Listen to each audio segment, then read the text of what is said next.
I know that a lot of people will hope for us to get back.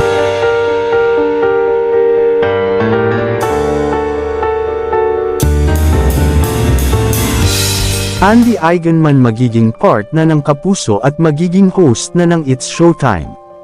Sa katatapos lamang na pagbukas ng pinto ng It's Showtime sa GMA7 ay tila umugang ang balitang isa sa magiging host ng It's Showtime sa ngayon ay ang actress na si Andy Eigenman.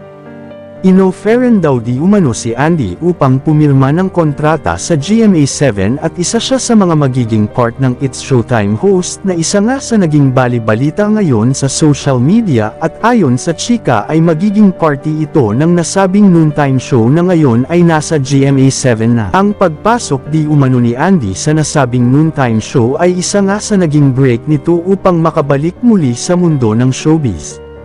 Nagpapasalamat naman si Andy sa lahat ng mga taong nakasuporta sa kanya ngayon sa pagpasok nito sa nasabing noontime show na ngayon ay nasa GMA7 na.